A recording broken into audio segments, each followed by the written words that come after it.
What is going on, Notre Dame fans? Mike Singer, Kyle Kelly live on YouTube with this week's Notre Dame recruiting update. Hope everyone is doing well on this fine Thursday. Maybe it's not Thursday, maybe it's a Friday for you. So appreciate you whenever you're listening to this. So good morning, good afternoon, good evening, and whether it's podcast, video, whatever, just appreciate you guys making us a part of your day. I ain't afraid of no goats. Says good morning, blue and gold. What's going on? Jay Carr, what's up? John from Montana. And of course, the last belt loop. What is up, everyone? Got some good stuff to talk about in today's recruiting show. Kyle, you look very very bright and colorful and tan. You doing well, my friend? Yeah, I promise you I was not anywhere fun during the first half of this bye week, but the bye week has allowed me to mess around with my camera and lighting situation, and we're trying to find some better quality production for the show. So hopefully this is a good start to that, and we'll see how it looks on the replay. You look like $1,000,000, I'm telling you, man. Love Well, it. listen, we have a lot to talk about because, well, first, we probably shouldn't have the Notre Dame rapid reaction. How about we go to recruiting update with Mike Singer? There we go. We have a lot to talk about. Notre Dame coaches are currently, as we speak, out on the road recruiting, and we're going to go into where everyone is. This is a premium story at blueandgold.com, but I figured everyone else is putting it out there. We can talk about it on our YouTube show and podcast, but would like to mention to go to blueandgold.com, sign up for a subscription. If you are new, the first month is just for $1. So read the terms and conditions and all that, so you know what you're getting into. But please go to blueandgold.com. It's a pretty sweet deal. $1 for your first month.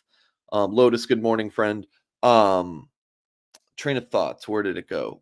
Yeah, so we're gonna talk about coaches on the road. Hit that thumbs up. Of course, subscribe to our channel for more content. You guys already know. So for coaches on the road, like what does that mean, right? You have your spring evaluation period from mid-April to the end of May, where it's quite literally right there in the name what you can do. You evaluate during the spring. You have December and maybe not December. Is it just January? No, December and January. There's like travel that the coaches can have, but there's big difference between like evaluation and contact. This is all the NCAA jargon. Evaluation, which is what Notre Dame is able to do right now, is you go see the player in person, evaluate them as players, and talk to the high school coach to kind of learn more about these prospects. And you can have and there's the bump rule, right? If you bump into a prospect accidentally, you guys can talk. And, as you can imagine, college coaches abuse that plenty, but Notre Dame definitely does a good job playing by the rules with that. But then you have like your home visit period where coaches can have a full sit down conversation, like Brian Kelly at Tobias Merriweather's house. The old barbecue, rib tips night. That was during the contact period. So, the coach and the kid can sit down, have off campus contact. So anyways, so for this, again, it's kind of that bump rule. So this is where Notre Dame's going to be. And I'll add, just Notre Dame being there, the kids know, like, it's a big deal, even if they're not allowed to have these, sit down, in-depth conversations. So we're going to talk a little bit about where Marcus Freeman is going to be on the road today, because Kyle, he's got some pretty busy travels. So he is going to be at the fall. And listen, this is not like limited to these stops. This is just what we know. Pop up a screen share real quick, everyone. Firstly, we're told that Marcus Freeman would be at Warren Central in Indianapolis. This is, of course, home to Damian Shanklin, class of 2025 edge who was just on campus for the USC game, and also Indy Ben Davis, who for Mark Zachary, 2025 cornerback. Number 2 player in Indiana per the industry ranking. Shanklin's number 3. Zachary was on campus for the Ohio State game. And then my understanding is that with offensive line coach Joe Rudolph, Freeman will be down to the Peach State, my neck of the woods, to watch Anthony Knapp in a Thursday night game. And then Freeman, will actually maybe hint at where Freeman will be at tomorrow, a little bit later in the show. It'll just kind of come up organically. So, thoughts on the Thursday travels for Freeman? Um, you, you might think like, man, Freeman's on the road. He's gonna go see all these 2024 guys. He's gonna flip and all this stuff. Like, he's seeing Anthony Knapp play in a game in Thursday. You might have that thought, but as someone who's been in this industry for a long time, I just don't even question this, because this is the coaches go and try to see all the commits. Like, the going to see the commits is the priority. So I wouldn't think too hard about that. But Kyle, any thoughts on Freeman's Thursday travels? Let's not mistake where he's going for his first 2 stops. I think a big priority in this cycle is for Notre Dame to keep some of the best prospects in state. And Mark Zachary and Damian Shanklin, the number 2 and number 3 prospects in the state of Indiana. Both guys from Indianapolis area, both massive priorities in Notre Dame's class. Both guys at Notre Dame is going to be going head to head with Ohio State. That's certainly the case with Zachary, and wouldn't be surprised if that's the case with Shanklin as well. So I think, even though Marcus can't talk to the kids and anything like that, I just remember when I was in high school not too long ago, believe it or not. We had a recruit on our team that was getting looked at by many Power 5 schools, including Notre Dame. Mike, I don't know if you know the name. Dallas Gant. He was a 2018 class prospect from Toledo St. John's. Urban Meyer, obviously Ohio State's head coach at the time. I think it was during my senior year, so fall 2016, came into school. I just remember him walking straight to our head coach's office, getting to meet with him, and it was pretty simple as that. But I still remember how big of an impact that had on our school, and certainly on Dallas Gant. Dallas Gant ended up signing with Ohio State. So let's not mistake the impact and the sort of aura that Marcus Freeman can bring to a high school. He's a pretty charismatic guy. I know that Warren Central's head coach, Mike Kirshner, has a long-standing relationship with the Notre Dame coaching staff dating back to when he was a coach at Ben Davis High. And then Ben Davis's head coach, Russ Mann, really hasn't had a ton of interaction with Freeman based on my knowledge. But this is just an opportunity for Coach Freeman to really build relationships with these high school coaches in state, which can be pretty fruitful now and certainly down the road. You're on mute. Yeah, I was on mute because I was shooting you a text, my friend. The rest of the staff, I should mention, Al Washington is also going to be at Shanklin High School. I don't know if that's exactly like that. Little echo. Test. Okay, well, a little echo issue there. Having some little audio issues this morning. Washington will be at Shanklin High School as well, and Mike Mickens will make it to Zachary's High School. So that is to be mentioned. Going to cornerbacks coach Mike Mickens again. He'll be at Zachary School, but we're expecting him to make it over to the high school of Taperon Benny Powell. Of course, Mickens being growing up in the Cincinnati Dayton area, he regularly recruits the area for the Fighting Irish, and he's expected to make it over to Benny Powell's high school, Lakota West, in Westchester, Ohio, which of course is just loaded every year with Division I prospects. So, and even 26, 25 class, like big time players. So that's Mickens. Washington, like I said, will be at Damian Shanklin's school, and then I'm expecting him also to make it to Chicago. Kyle, give me the thumbs up. You ready to come back in? Okay. Um, Now he's going to be in Chicago, and he'll be at Joseph Reese High School. Now, is he going to be at Justin Scott's high school, guys? I have no idea. I don't have any reason to believe that he will, but I guess I'll throw it out there. He's in Chicago. Who knows? Maybe stops at St. Ignatius, but um, I don't think he will be. But anyways, Joseph Reif, the Notre Dame commit in the class of 2025 class, listed at 6'5", 230. My understanding's closer to 240 at this point. Notre Dame's pretty excited about him. You got to talk to him the other day, and I know that was a rare interview that he gave. He doesn't talk a whole lot. So your impressions of Joseph Reif, getting to see him, getting to talk to him a couple times now. Heck, I remember when he got the offer from Notre Dame when he camped, and I was trying to contact him. You were trying to contact him. We're like, man, I actually love the kids who don't do the interviews, and they're respectful about it. Like I always kind of like it. Try to get out of the spotlight a little bit, even though it's not good for our business. But again, I still like it. Rambling at this point, but Kyle, just your impressions of this past interview again. That's what I want to hear about, Kyle. Yeah, Mike, just want to make sure you can hear me loud and Yes, clear. I hear you. I think that's much better, my friend.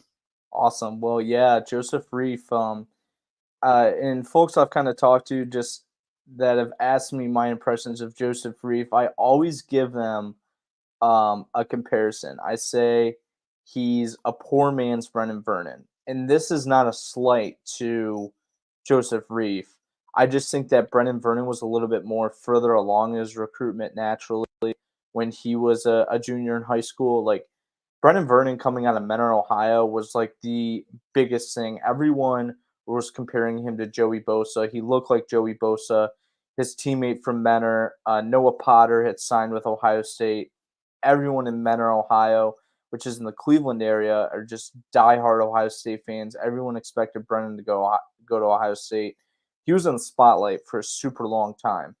Joseph Reif, his spotlight just came during the summer where he went to all these local Power 5 schools camps, picked up all these offers, including Notre Dame. And this is some tape when I saw Reif.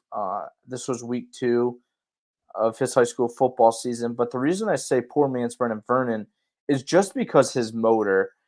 Reif and Vernon have very comparable motors. Both guys, I got to see Vernon play in high school last year, and both guys are just relentless until the whistle. And I think that's something that Notre Dame likes a lot about Reif.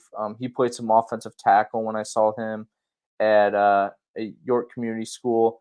And I think I mentioned this the last time we put this video up. It's just like the number 78. It just made me think that maybe Reif was a better offensive tackle prospect, but Notre Dame definitely likes him on the defensive line. And yeah, I did was very fortunate to be able to talk extensively to Joseph Reif about his decision to commit to Notre Dame. He very seldomly does interviews. I think I'm the only one to have talked to him twice. I know our On3 reporter from the Iowa site talked to him back in June, but besides that, Joseph Reif doesn't really do a whole lot of interviews, so I was very gracious for the time he gave me. It really gave me an opportunity to go pretty in depth in his decision to commit to Notre Dame and how it happened, which was a pretty cool story. So definitely go check that out on blueandgold.com. That emerged yesterday on our website, and I wrote about 2 Elmhurst, Illinois kids yesterday, Reif and then Elmhurst IC Catholic Prep Viper target Dominic Kulik, who is kind of looking to trend to Notre Dame. He's visited them 4 times, and I'm going to be honest, with as close as Reif is to IC Catholic Prep, it's like literally only a mile apart. So wouldn't be surprised if Coach Washington makes a stop by there as well. Just kind of speculation, see what makes sense. But I know Notre Dame has their visit scheduled pretty strategically. It's time for Prize Picks, folks. It's a website where you can pick 2 to 6 players in a single selection, and if they will go more or less than their prize picks projections, you can win 25 times up. You can win 25 times your money on any entry, but it gets even better. All first time users that deposit and use the promo code BGI, again, 3 letters, BGI, will receive 100% instant deposit match up to $100. So say you throw in $25, PrizePicks will give you 25. Go up to $100, they will give you $100. Download the app or prizepicks.com. Make sure you use that promo code BGI. Tons of different sports, guys. NBA, NFL, college football, MLB, NHL, soccer, PGA, Counter-Strike Go 2, video games, tennis. Is that Australian basketball, MMA, cricket? Really, guys, no limits to all of the different sports that they have. So make sure if you're a first-time user at PrizePicks, use that promo code BGI and check that out. So we're not going to do any new entries today, Kyle, but do want to show. So I want to mention this. When new seasons start, like they had for the first NFL game, they basically give you what's called a free square. So for Dak Prescott, he had to throw for more than a single yard in a game, which again is basically a free square. Steph Curry in his first game this upcoming Tuesday, they need, if you do a pick on Steph Curry more than a point, then again that's a free point, or excuse me, a free entry. So I already did that, and I really thought Austin Eckler, my fantasy running back, was going to score a touchdown against the Cowboys. So I wasted my my Curry free pick there. Not the greatest by me. I was just trying to be interested in that game a little bit more than I was. So wasted that one, but you can do this up to just a $25 pick. So for the freebie one there. But my past entries, how am I doing? There was another one didn't too great on Austin Eckler. More than 50 yards. Prescott more than 22 and a half, and he had 21 yards. So I was really banking on Eckler to come back and crush it. We're just going to skip. We're just going to look at the good ones. This is one I threw on late after our show last Thursday because I was like, I really feel good about this one. Caleb Williams, less than 310 yards. He threw for 199. And Sam Hartman, less than 263, and he threw for 126. So we're going to end on a win. I've actually been doing pretty well on my prize picks. I feel pretty good about it. The amount I've won, $471. So you like to see that. Now, of course, have there been some losses in there? Absolutely. But you play responsibly. You have some fun with it. You do this daily fantasy within your means. You have fun. And I do enjoy it.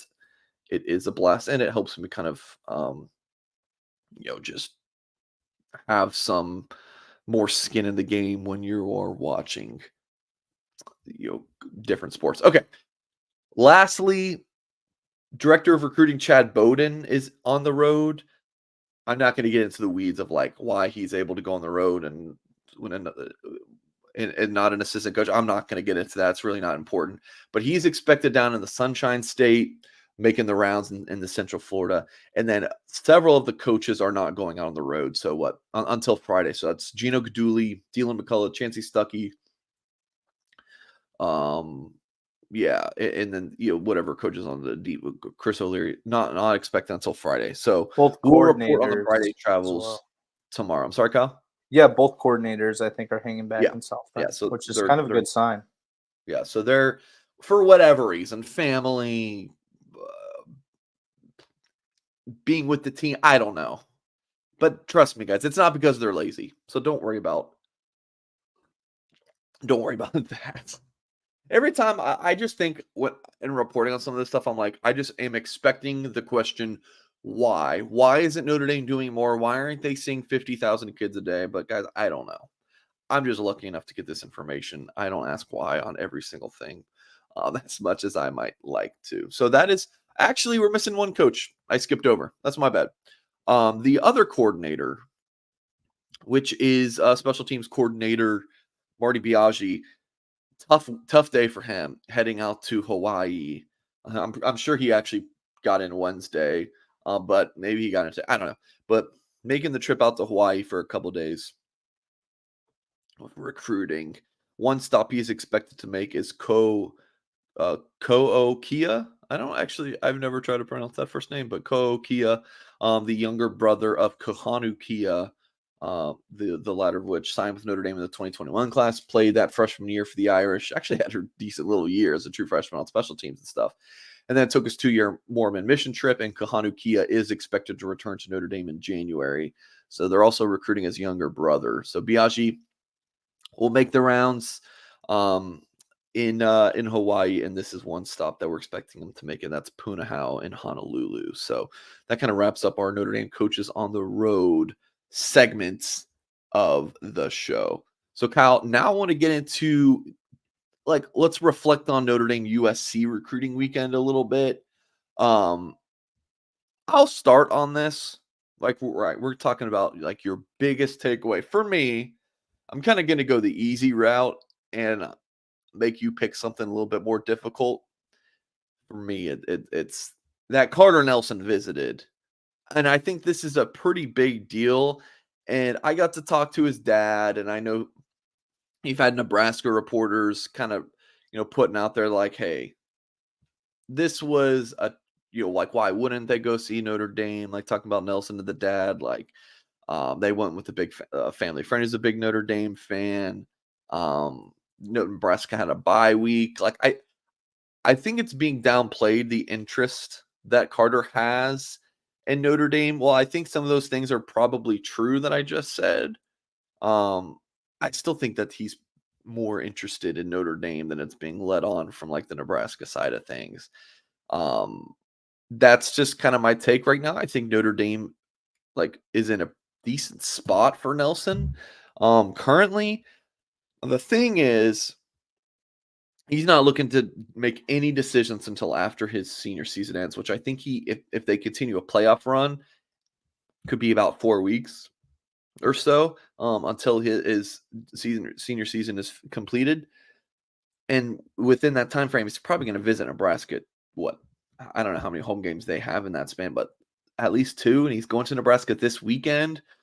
So as long as Nebraska's season does not just completely go into the tank, which you can argue it already has, but for the sake of this, let's say it hasn't.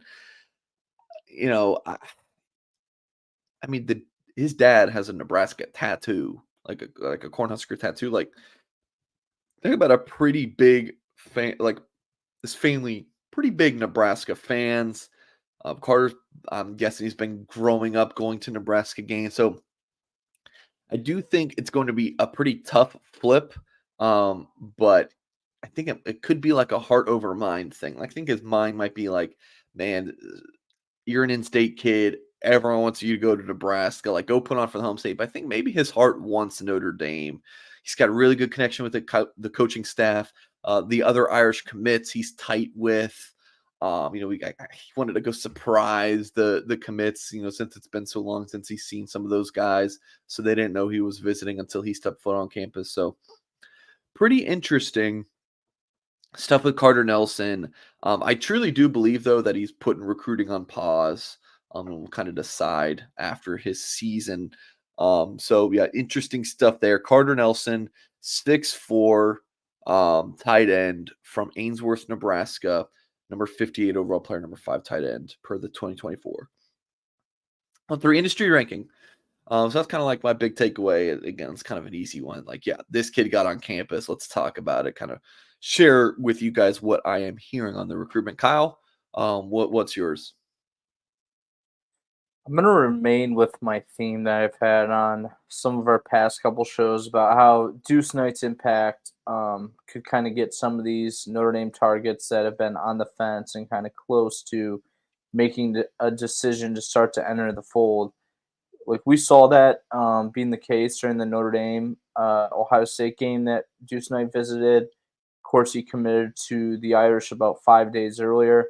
Well, that game produced commitments from Daniel Anderson from Arkansas, C.J. May from Alabama, who's Deuce Knight's best friend, and then Joseph Reiff, who we talked about earlier. This time around, there are several guys on campus that I'm kind of monitoring that have been to Notre Dame multiple times and, have heard from Deuce Knight. And I think could be, starting to favor Notre Dame with kind of a decision timeline in mind. I'll just kind of go through them alphabetically. Jerome Bettis Jr., I think we're all expecting him to commit to Notre Dame. It's just a matter of when. He's trying to be as patient as possible with this process. Kind of reminds me of Bryant Young a little bit, where he tried to go see other schools and just wanted to see Right. what else was out. Or Bryce Young, sorry.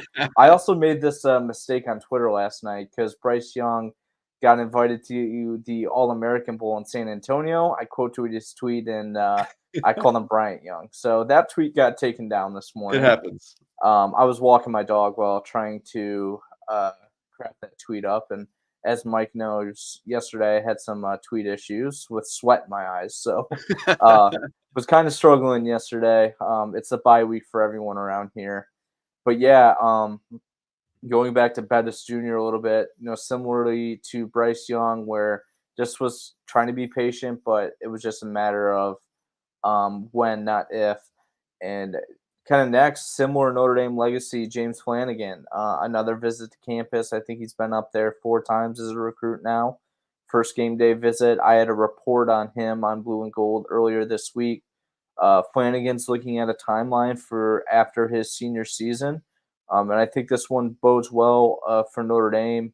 He's been to Michigan, Stanford this year already for game day visits. Could he go out to Wisconsin for another game? You never know. I know the Badgers have done a terrific job in this recruitment, but I think it's kind of similar to Bettis and Young, where there's just so much of a legacy pull that I think the Irish will maybe be able to pull this one off, hopefully sooner rather than later. Dallas Golden, kind of a curious guy that, Mike, you're starting to hear a lot of positive Notre Dame steam, has been to Notre Dame multiple times, all the way from Tampa, Florida. Dominic Kulik is a guy that I'm keeping an eye on. Kind of is basically down to just a couple schools, and Kulik told me that he wanted to be patient with his recruitment the last time I talked to him, which was in July after his Grill and Chill visit. But after these couple game day visits that he's made this football season, he's starting to ramp things up. And he basically told me he wants to see what college coaches visit him this fall. He wants to see if any other offers come aboard. But besides that, he might be pretty close to a decision as well. Think that was the majority of guys. I mean, Owen Strebig, we're always monitoring. I put on the board this morning, the loose emoji message board, of course, at blueandgold.com. Definitely give us a sign up if you haven't.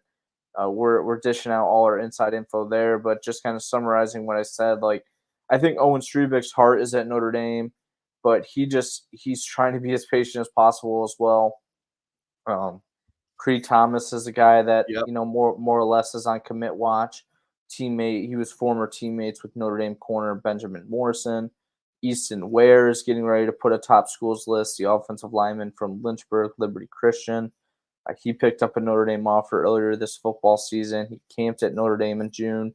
So I know there was a lot to kind of digest there, but I hope you're sensing a theme there that there's guys that are pretty high in Notre Dame, has made it to campus multiple times. And we're only in fall of their junior seasons, but they've already shown Notre Dame a lot of attention early. The Irish, I think, have 6 or 7 commits. This class is already starting to get going, and I wouldn't be surprised if soon a few others try to hop on board. So, yeah, 6 commits. You had Deuce Knight in September, CJ May in September, and Joseph Reiff in September, and Daniel Anderson. I remember, like, maybe around the time Justin Thurman committed, the running back from Florida, August 1st, like, people on the message board being like, are we kind of like lagging behind in 2025 recruiting? Like, we only have 1 commit from Davian Dixon, who kind of gave that impromptu pledge in the spring. A lot of people are like, well, is that going to stick? My answer, we'll see. I don't know. But because you look back at the 2024 class, like Notre Dame was rolling early on with CJ and Jack Larson and Cam Williams, like really strong foundation. And yes, Williams, strong foundation. Well, I guess he was December. But anyways, regardless, like a good foundation to the class. It's like, why isn't Notre Dame like, guys, just got to be patient a little bit. And now you're seeing it rolling here. 4 commits in September alone. And I do think that there's going to be more fireworks, by the time that this calendar year ends. Like Notre Dame's going to just keep rolling. And I don't know, maybe we'll have a debate in the future of 25 versus 24, like which class we think will end up being better. I think it can be kind of easy to fantasize like about the 25 class and be like, that might have been a weird term, but just Yeah, it's like interesting, but like in, in terms of like the unknown of what Notre Dame can land, like, oh, look at all of these guys who Notre Dame is in a really good spot with in the 2025 class. You just shut up. You guys know what I meant. And be like, listen, who Notre Dame can get, with all these top targets on the board. So, but another discussion for another discussion for another day. Kyle.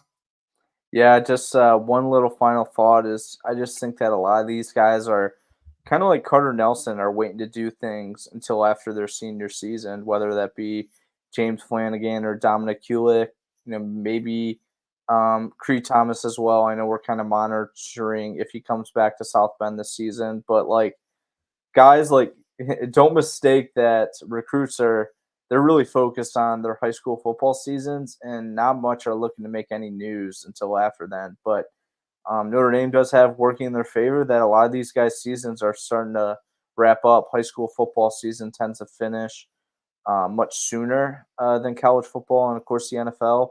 It also starts much sooner as well. So that's kind of where our heads are at, and we'll see what happens. Yep, folks, please hit that thumbs up. If you are watching live on YouTube, watching back, of course, subscribe to our channel if you are new. Great crowd with us. For these morning shows, the live chat is never as bumping as like a Wednesday night or after the game or something, but great viewership, always blessed. And I will say, I mean, I would imagine that most of the people watching this live are at work and needing some background talk. And like, hey, why not listen to Singer and Kelly mumble along? But I like, you guys are the diehards. Like, if you watch the Thursday morning recruiting show, like, and you listen to us about like and we really get into the weeds of this stuff of recruiting, like where Marty Biaggi is going to go on the road recruiting in October. Like, you're a diehard Notre Dame fan. You are. Like, I got a buddy who's a Georgia fan, and he says he's a diehard Georgia fan. He hasn't been to a Georgia game, and he lives like an hour from Georgia, like Athens. He hasn't been to a Georgia game in years. Actually, he went to one this fall, but before that, he hadn't been in years. He doesn't really follow recruiting except for updates he gets on Facebook. Like, I can't look at him and be like, you're a diehard fan. But you guys, like, I know what a diehard fan is because I see you guys watching a recruiting show on a Thursday morning in October. You guys are the real ones. So I'm just going to throw that out there. Yeah, he might think he is, but he's not, because I know what the crazies are, and that's you guys, and that is a major compliment. All right, Kyle, we're going to go a wombo combo real quick. All right, first we're going to hear from our good friend Augie, and that's, of course, Augie's Locker Room. So, folks, when you are in town for a Notre Dame game, whether that's, hey, maybe you're in town for a football game or whatever it is, basketball, baseball, you live in South Bend or in the surrounding area, you've got to make time for Augie's Locker Room. They have a wide selection of Notre Dame stadium pieces, jerseys, helmets, autographs, and one-of-a-kind Rockne items.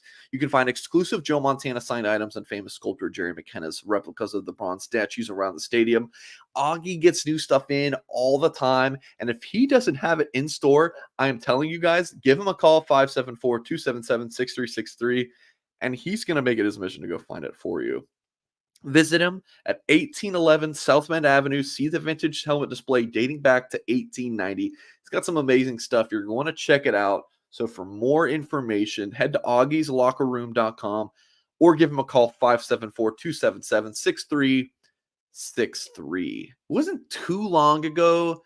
I don't know if it was last year, but I was working in our South Bend office, and I was staying with our coworker, Michelle, and I drove her car to the office, and Augie thought that, oh, Michelle must be in the office because he noticed Michelle's car, and Augie comes up and knocks, and I open. He's like, and I got to meet Augie in an interesting interaction. Really cool dude. Definitely recommend going to Augie. And guys, it's like minutes from campus. You could walk. So Lotus says, Singer, my house looks like a gift shop. Well, I mean, do you live in Augie's locker room? Because if not, then you need more, Lotus, because Augie's got the good stuff. All right, mention Wombo Combo. Here we go. Uno mas. We're going to hear from My Perfect Franchise, folks. If you are a displaced corporate executive, maybe you're wanting to put your career in your own hands. Maybe you're an experienced entrepreneur wanting to diversify. Words are hard. Well, Andy Ludicky can help. He is a huge college sports fan and franchise veteran, having owned multiple franchises and businesses. Using Andy's expertise, he helps others find their American dream through a very thorough consultation and evaluation process. Give Andy a call. Put your life and career in your own hands. And best of all, his services are 100% free to use. So what do you have to lose? Find your perfect franchise at myperfectfranchise.net. Call Andy Ludicky, 404-973-9901, myperfectfranchise.net. Comments here says it's 5:06. Yeah, you're a real one. This is what I'm talking about. If you are in Hawaii right now and you are watching our show at 5 in the morning, you're crazy and I love you. So, good morning, friend. Okay, Kyle. So we had a little bit of a rankings update this week. I think it was 24/7 updated their rankings. Actually, it was last week for the 2024 class. And then On3 updated their 2025 rankings today. So in the case of Cam Williams, the Notre Dame commit from Glenbard South and Glen Ellen, Illinois, he got bumped, I think it was like 5 or 6 spots or something on 24/7 in the national rankings from like 53 to 46 or something. That was enough for the On3 industry ranking to have him now as a 5-star prospect. Now, let me try to explain this, and I hope I do a decent job in explaining this. For folks watching on YouTube, you might see that On3, 24/7, ESPN, and Rivals all rank him as a 4-star. So how the hell is he a 5-star? That doesn't make any sense. So basically, what this is the industry ranking. This is their weighted algorithm. On3 is 35%. Their On3's own rankings is 35%. 24/7 is 35%. Rivals is 20%. And ESPN's is 10%. Basically, the industry ranking people are like, we think On3 and 24/7 has the best rankings. Rivals is behind that, and then ESPN's the worst, which I think we can kind of all agree with, to be completely honest. At least that's how I feel. So when you take the averages, right, him being in the national rankings 27, 46, 49, and 48, that's really high across the board.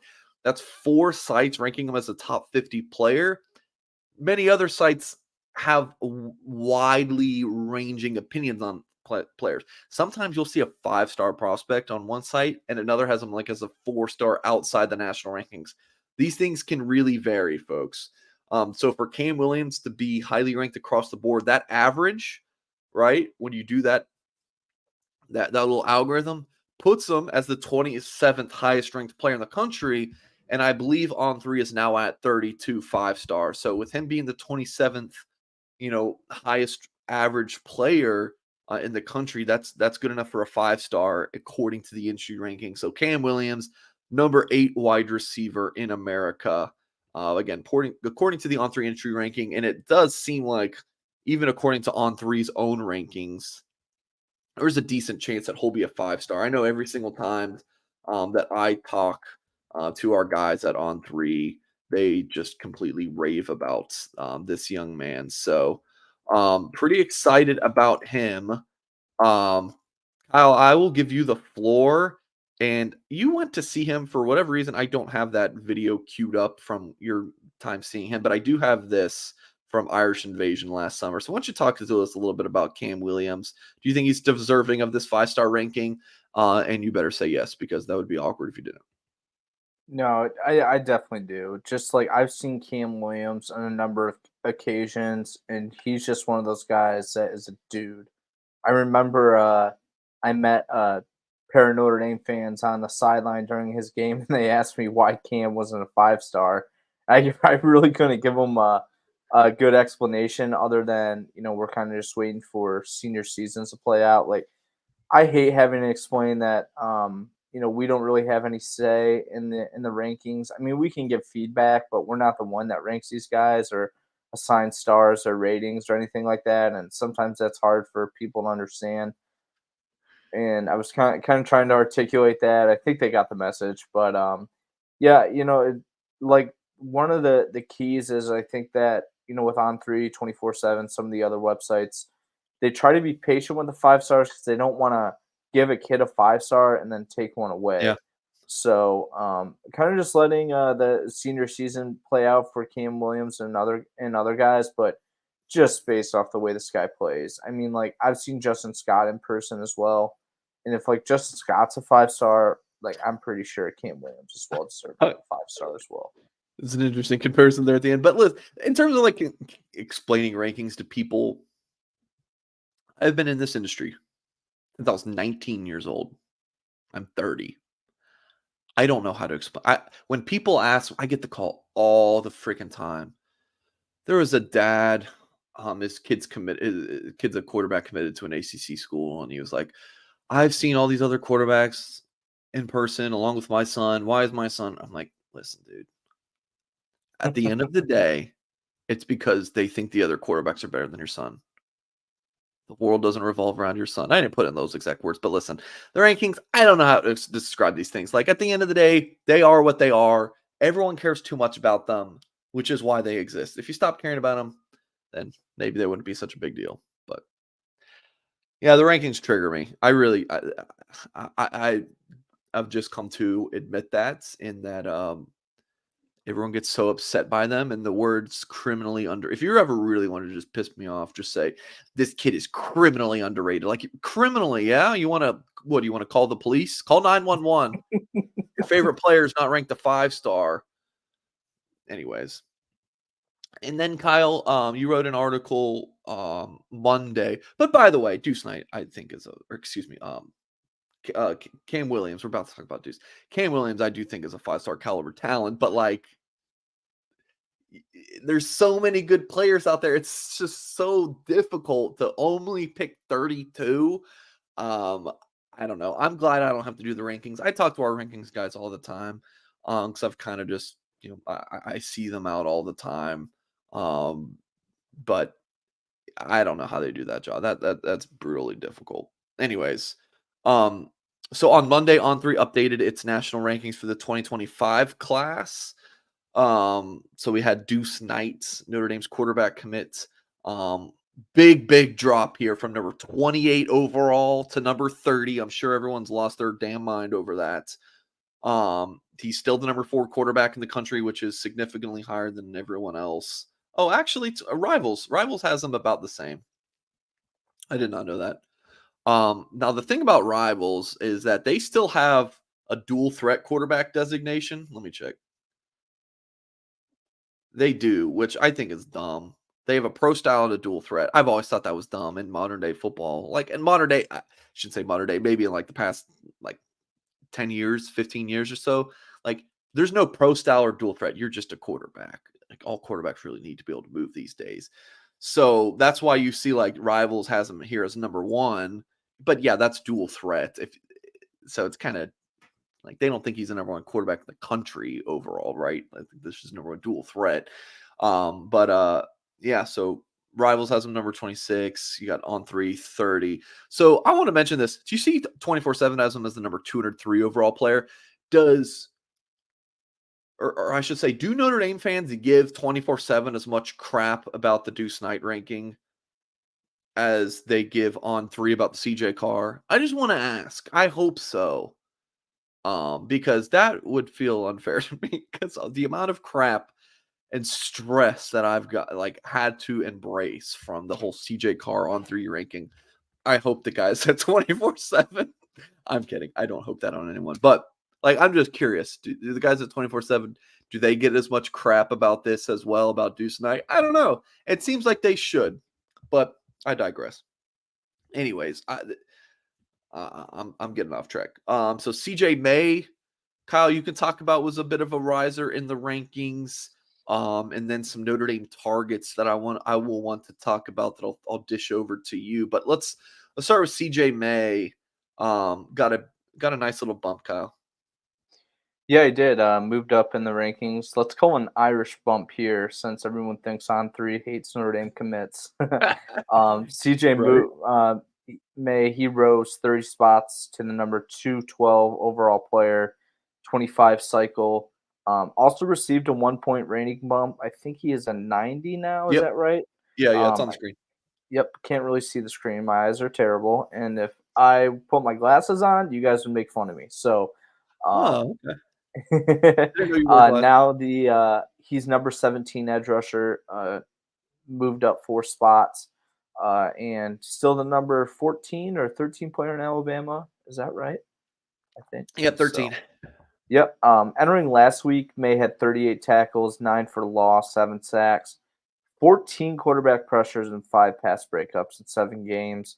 He's also had a interception that he returned for a 39-yard score and a fumble recovery. So pretty solid junior season overall. Highland Home has been dominating all their opponents this year, and I know you got to see him move around a little bit. Yep. I think about 2 weeks ago. So I think you like what you see from Notre Dame's edge rusher commit. Yeah. Because he's a good looking player for sure. And I just want to make it clear for folks watching on YouTube. With Cam, we were talking about the industry ranking, which is again those 4 websites and that kind of that algorithm that puts them all together. We're just talking now about On Three's own rankings. So it's the 212 national, not the 222 that we're talking about. Now, when he got bumped up per On Three, that on industry ranking obviously um, had a nice bump up as well. Stinger in the chat says, "Listen, dude, that's a Stinger T-shirt." Do I say "listen, dude" a lot? Is that something I say, Kyle? I haven't noticed it, but who knows? Sounds like me. Stinger. That's what my boss nicknamed me. So there you go. So CJ May got a nice Irish bump. I like how you put that. And then a couple targets I wanted to talk about real quick. Someone that we got to see at Irish Invasion. Has ESPN really not ranked him yet? Oh, they have. So that needs to be updated. But Derek Meadows got a nice little bump from, I think, like a 3-star to now the nation's 172 overall player, number 20 wide receiver. And now he's the number 104 overall player, number 15 receiver per the industry ranking. Nice bump for him. Dominated out Irish Invasion over the summer. He and Ivan Taylor, I remember just talking to sources that were also there, like just thought that those two guys had, some of the best performances they've seen at one of those camp settings. So Derek Meadows visiting next weekend for the Pitt game. And then someone we talked about recently in the show was James Flanagan from Green Bay, Wisconsin, Notre Dame legacy. He got a nice bump for his efforts in his junior season. Now a top 100 player, number 93 prospect in America, number 5 tight end. So that's kind of the little rankings update there. So we're going to end the show, Kyle, talking about where we're going to be on the road today, or excuse me, this week, I should say. I'm going to be seeing Anthony Knapp from Roswell, Georgia, and it just happens to be that's where Marcus Freeman is going to be today. So Knapp is, of course, Notre Dame commit in the 2024 class, an offensive lineman listed at 6'4", 265. So that's where I will be, and I went to see him earlier in the season, but I left this week open to hey, just kind of playing something last minute. And when you learn Marcus Freeman's going to be about an hour from you, that's where you're going to go. So I will be and I think they're playing in Sprayberry, Georgia, but just north of downtown Atlanta. So I will be at that game. And then it just kind of worked out, Kyle. Where are you going to be on Friday? Yeah, luckily, I think we can say it. Hopefully, I don't get fired, but No, you're good. yeah, Marcus Freeman is going to be about an hour away from me. Actually, a little bit less, closer to 40 minutes, up in Saline, Michigan, at CJ Carr's game. It's the biggest game of senior season, possibly the biggest regular season game of his career. They're playing undefeated Lake Orion. Both teams are 8-0, so that is going to be a massive, massive game. And if I can stray a little bit off topic here, so Sure. I like it. my uncle is a big fan of high school football. He was thinking about going to the game, can't make it. But every time we talk about Saline, he mentions Wait. their Time out. What's it? Saline or Celine? Celine, Okay. probably. Okay. Anyway, I was curious. Sorry. he refers to them being that city being famous for one thing, and that is they used to have a dog that collects money at the gas station. So people would pump their gas or whatever. This might have been back in the day when you would pump before you pay, I guess. Dog would take your money or your credit card, bring it back to the counter. So that was back in the late 90s, early 2000s. That used to be what Celine was known for. Now they're going to be known for a quarterback that is ditching Michigan and Ann Arbor, and his grandfather, Lloyd Carr, and going to be playing for Notre Dame come the winter when he plans to enroll. So Yeah. that's my little spiel on Saline, Michigan. Just stone's throw away kind of for me here in Toledo, Ohio, and I'm going to be looking forward to getting back up there to see CJ Carr tomorrow night. Yeah. So I'll add again that like this is where we're expecting him to go. We can't plans can change and stuff like that, but so Freeman's expected at Anthony Knapp's game tonight, and that's where I'll be, and then tomorrow night where we believe he'll be at CJ Carr's game, and Kyle's gonna be there. So we'll have back-to-back days of us at the same game as Marcus Freeman. So that's always cool. And we always get to see the Marcus Freeman drip. Like how much swag does this man have when he's out on the road? You guys will see. Kyle, do you think he'll rock some white Vans? Always. That's his Yeah. signature look. 100%. Yeah. How many pairs of white Vans do you think that man owns? I mean, he's making over $2 million a year. You think and white Vans are what, $50? So you think he's got to have a few pairs of white Vans. Wonder if he just buys them like 50 at a time and just like tosses them out the second they get dirty. A little off topic, Kyle. Just a little bit. You ask Marcus tonight and let us know. Well, Kyle, I think we're gonna good conversation starter. Yeah, I think we're gonna put it there. Great show today. Hit that thumbs up, of course, if you're not done so yet. Subscribe to our YouTube channel, blueandgold.com will be your home. Kyle, we're gonna talk here in a little bit like what we're exactly gonna write up from these games, seeing Freeman, because I don't know what. I mean, Freeman's just going to be standing there watching. It's not like he's going to, we're going to start doing cartwheels and push-ups and report on that. But we'll connect here in a little bit. But you can find our coverage of that at blueandgold.com in the next couple days. And happy bye week. Hope you guys enjoy your weekend. Notre Dame 6-2 will play Pitt next weekend at home, 3:30 p.m. I believe it's 3:30 p.m. Eastern Time kickoff on NBC. Appreciate you all for watching, and as always, we will catch you next time.